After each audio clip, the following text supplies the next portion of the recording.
ಸರ್ಕಾರಿ ಉದ್ಯೋಗ ಬಯಸಿದ್ದ ಆಕಾಂಕ್ಷಿಯೊಬ್ಬರಿಗೆ ರಾಜಸ್ಥಾನ್ ಸರ್ಕಾರ ಉದ್ಯೋಗ ನಿರಾಕರಿಸಿತ್ತು. 2ಕ್ಕಿಂತ ಹೆಚ್ಚು ಮಕ್ಕಳು ಇರುವ ಕಾರಣಕ್ಕೆ ಅವರಿಗೆ ಉದ್ಯೋಗ ನಿರಾಕರಿಸಲಾಗಿತ್ತು. ರಾಜಸ್ಥಾನ್ ಹೈಕೋರ್ಟ್ ಕೂಡ ಸರ್ಕಾರದ ಕ್ರಮ ಸರಿ ಎಂದಿತ್ತು. ಇದೀಗ ಸುಪ್ರೀಂ ಕೋರ್ಟ್ ಕೂಡ ರಾಜಸ್ಥಾನ್ ಹೈಕೋರ್ಟ್ ತೀರ್ಪನ್ನು ಎತ್ತಿ ಹಿಡಿದಿದೆ. ಈ ಮೂಲಕ ಕುಟುಂಬ ನಿಯಂತ್ರಣ ಯೋಜನೆಯನ್ನು ಪ್ರೋತ್ಸಾಹಿಸಿದೆ. ರಾಜಸ್ಥಾನ್ ಸರ್ಕಾರದ ಈ ಕ್ರಮ ಮುಂದಿನ ದಿನಗಳಲ್ಲಿ ದೇಶವ್ಯಾಪಿ ಎಲ್ಲ ರಾಜ್ಯಗಳಿಗೂ ಮಾದರಿ ಆಗಬಹುದೇ? ಹಾಗಾದ್ರೆ 2ಕ್ಕಿಂತ ಹೆಚ್ಚು ಮಕ್ಕಳು ಇದ್ರೆ ಸರ್ಕಾರಿ ಕೆಲಸ ಇಲ್ಲ, ಅಭ್ಯರ್ಥಿಯನ್ನು ಅನರ್ಹಗೊಳಿಸುವ ನಿಯಮಕ್ಕೆ ಸುಪ್ರೀಂ ಸಮ್ಮತಿ. ಇನ್ನು ಸರ್ಕಾರಿ ಉದ್ಯೋಗ ಬಯಸುವವರಿಗೆ ಶಾಕಿಂಗ್ ನ್ಯೂಸ್ ಅಂತಾನೆ ಹೇಳ್ಬೋದು. ಕುಟುಂಬ ನಿಯಂತ್ರಣ ನೀತಿ ಉತ್ತೇಜಿಸುವ ಕ್ರಮ. ರಾಜಸ್ಥಾನ್ ಹೈಕೋರ್ಟ್ ತೀರ್ಪು ಸಮರ್ಥಿಸಿದ ಸುಪ್ರೀಂ ಕೋರ್ಟ್. ಈ ನಿಯಮ ಅಸಂವಿಧಾನಿಕ ಎನ್ನಲು ಸಾಧ್ಯವಿಲ್ಲ ಎಂದಿರುವ ಸುಪ್ರೀಂ, ಸಂವಿಧಾನದ ಆಶಯಕ್ಕೆ ಪೂರಕವಾಗಿದೆ ಎಂದು ಸುಪ್ರೀಂ ನಿಲುವು ತೋರಿದೆ. ಇನ್ನು ರಾಜಸ್ಥಾನ್ ರಾಜ್ಯ ಸರ್ಕಾರ ರೂಪಿಸಿದ್ದ ನಿಯಮಕ್ಕೆ ಸುಪ್ರೀಂ ಮಾನ್ಯತೆ ನೀಡಿದೆ. ರಾಜಸ್ಥಾನ್ ಸರ್ಕಾರದ ನಿಲುವು ಇಡೀ ದೇಶಕ್ಕೆ ಅನ್ವಯ. ಎಲ್ಲ ರಾಜ್ಯಗಳು ರಾಜಸ್ಥಾನದ ಹಾದಿ ತುಳಿಯಬಹುದೇ? ಹೈಕೋರ್ಟ್ ಆದೇಶಕ್ಕೆ ಸುಪ್ರೀಂ ಕೋರ್ಟ್ ಬ್ಯಾಕ್ ಸಪೋರ್ಟ್ ನಿಂತಿದೆ ಅಂತಾನೆ ಹೇಳ್ಬೋದು.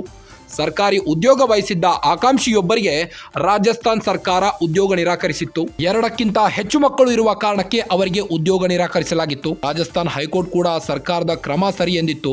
ಇದೀಗ ಸುಪ್ರೀಂ ಕೋರ್ಟ್ ಕೂಡ ಅದೇ ಆದೇಶವನ್ನ ಸರಿ ಎಂದಿದೆ. ಇದೀಗ ಸುಪ್ರೀಂ ಕೋರ್ಟ್ ಕೂಡ ರಾಜಸ್ಥಾನ್ ಹೈಕೋರ್ಟ್ ತೀರ್ಪನ್ನು ಎತ್ತಿ ಹಿಡಿದಿದ್ದು, ಈ ಮೂಲಕ ಕುಟುಂಬ ನಿಯಂತ್ರಣ ಯೋಜನೆಯನ್ನು ಪ್ರೋತ್ಸಾಹಿಸಿದೆ. ರಾಜಸ್ಥಾನ್ ಸರ್ಕಾರದ ಈ ಕ್ರಮ ಮುಂದಿನ ದಿನಗಳಲ್ಲಿ ದೇಶವ್ಯಾಪಿ ಎಲ್ಲಾ ರಾಜ್ಯಗಳಿಗೂ ಮಾದರಿ ಆಗಬಹುದೇ? 2ಕ್ಕಿಂತ ಹೆಚ್ಚು ಮಕ್ಕಳು ಇದ್ರೆ ಸರ್ಕಾರಿ ಕೆಲಸ ಇಲ್ವಾ? ಹಾಗಾದ್ರೆ ಅಭ್ಯರ್ಥಿಯನ್ನು ಅನರ್ಹಗೊಳಿಸುವ ನಿಯಮಕ್ಕೆ ಸುಪ್ರೀಂ ಸಮ್ಮತಿ ನೀಡಿದೆ. ಸರ್ಕಾರಿ ಉದ್ಯೋಗ ಬಯಸುವವರಿಗೆ ಶಾಕಿಂಗ್ ನ್ಯೂಸ್ ಅಂತಾನೆ ಹೇಳ್ಬೋದು. ಕುಟುಂಬ ನಿಯಂತ್ರಣ ನೀತಿ ಉತ್ತೇಜಿಸುವ ಕ್ರಮ ಇದಾಗಿದೆ. ರಾಜಸ್ಥಾನ್ ಹೈಕೋರ್ಟ್ ತೀರ್ಪು ಸಮರ್ಥಿಸಿದ supreme court, Rajasthan high court back support ಆಗಿ ನಿಂತು ಅದೇ ಆದೇಶವನ್ನ ಸರಿ ಎಂದಿದೆ. ಈ ನಿಯಮ ಅಸಂವಿಧಾನಿಕ ಎನ್ನಲು ಸಾಧ್ಯವಿಲ್ಲ ಎಂದಿರುವ ಸುಪ್ರೀಂ, ಹೈಕೋರ್ಟ್ ಆದೇಶಕ್ಕೆ ಸಮ್ಮತಿ ನೀಡಿದೆ. ಸಂವಿಧಾನದ ಆಶಯಕ್ಕೆ ಪೂರಕವಾಗಿದೆ ಎಂದು ಸುಪ್ರೀಂ ನಿಲುವು ನಿಂತಿದೆ. ರಾಜಸ್ಥಾನ್ ರಾಜ್ಯ ಸರ್ಕಾರ ರೂಪಿಸಿದ ನಿಯಮಕ್ಕೆ ಸುಪ್ರೀಂ ಮಾನ್ಯತೆ ನೀಡಿದೆ. ಇನ್ನು ರಾಜಸ್ಥಾನ್ ಸರ್ಕಾರದ ನಿಲುವು ಇಡೀ ದೇಶಕ್ಕೆ ಅನ್ವಯ ಆಗುತ್ತೆ. ಎಲ್ಲ ರಾಜ್ಯಗಳು ರಾಜಸ್ಥಾನದ ಹಾದಿ ತುಳಿಯಬಹುದೇ? ಕಾದು ನೋಡಬೇಕಾಗಿದೆ.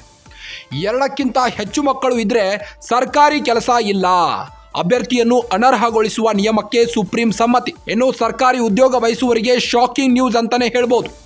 ಕುಟುಂಬ ನಿಯಂತ್ರಣ ನೀತಿ ಉತ್ತೇಜಿಸುವ ಕ್ರಮ. ರಾಜಸ್ಥಾನ್ ಹೈಕೋರ್ಟ್ ತೀರ್ಪು ಸಮರ್ಥಿಸಿದ ಸುಪ್ರೀಂ ಕೋರ್ಟ್. ಈ ನಿಯಮ ಅಸಂವಿಧಾನಿಕ ಎನ್ನಲು ಸಾಧ್ಯವಿಲ್ಲ ಎಂದಿರುವ ಸುಪ್ರೀಂ, ಸಂವಿಧಾನದ ಆಶಯಕ್ಕೆ ಪೂರಕವಾಗಿದೆ ಎಂದು ಸುಪ್ರೀಂ ನಿಲುವು ತೋರಿದೆ.